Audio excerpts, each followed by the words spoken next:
Okay sir. Sir good evening. Shanmugam marketing. இப்போ வந்து இதில் வந்து ஆக்சுவலாக பார்த்தீங்கன்னா நம்ம இப்போ புதுசு ஓசா இம்ப்ளிமெண்ட் பண்ணி வந்துருக்கு 3 மந்த் ஆகுது. மார்ச்லேருந்து பண்ண ஆரம்பிச்சது. அதுப்போ மார்ச் டு இப்போ மார்ச் ஏப்ரல் மே 3 மாதமே நல்ல க்ரோத் இருக்குது. இப்போ லாஸ்ட் மந்த்து பார்த்தீங்க அப்படின்னா 5 lakhs க்ரோத் வந்திருக்கு. டோட்டலாக வந்து பிசிஆர்டிஏல வந்து 11% வந்திருக்கு. குறிப்பாக சிஆர்டிஏ மட்டும் பார்த்தீங்கன்னா 35% நமக்கு க்ரோத் வந்திருக்கு. நெக்ஸ்ட்டு லைன்ஸ் பார்த்தீங்கன்னா 2 லைன்ஸ் இன்க்ரீஸ் ஆகிருக்கு. 2 லைன்ஸ் இன்க்ரீஸ் ஆகிருக்கு. அடுத்து இதனால பார்த்தீங்க அப்படின்னா அவுட்லெட் வந்து பார்த்தீங்கன்னா இந்த S1 S2 போகும்போது காமனாக வந்து காமன் அவுட்லெட் ரொம்ப வேல்யூ கம்மியாக வாங்கக்கூடிய அவுட்லெட் வந்து காமனில் கொடுத்துட்றாங்க.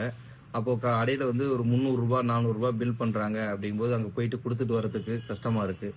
ஆனால் இப்போ என்னன்னா அந்த கடை காமனாக S1 S2 போகாமல் காமனாக போகும்போது ஆல் எஸ்கியூ பிரிட்டான எஸ்கியூ எல்லாமே ஒரே சேல்ஸ்மேன் போய் வாங்கும்போது என்ன ஆகுது அப்படின்னா நமக்கும் வேல்யூம் வருது.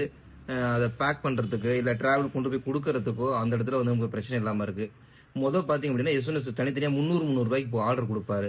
அப்போ என்னன்னா 300 ரூபாய்க்கு போகும்போது வண்டி டபுள் டைம் டிராவல் ஆகும்.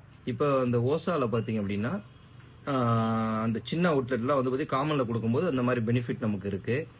இன்னும் அடுத்து பார்த்தீங்க அப்படின்னா அந்த சேல்ஸ்மேனுக்கு வந்து பார்த்தீங்கன்னா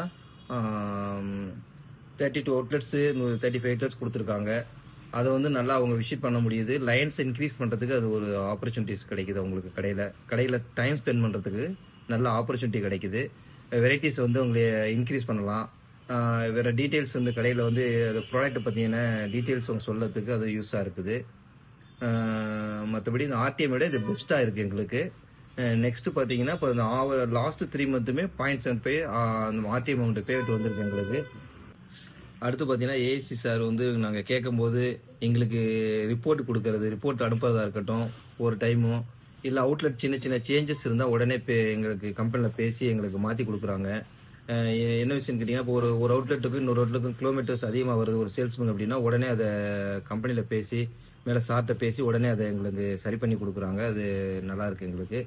இன்னொன்று ரிப்போர்ட் வந்து உடனே எங்களுக்கு வந்துடுது. அதுவும் எங்களுக்கு பெனிஃபிட்டாக இருக்குது சார்.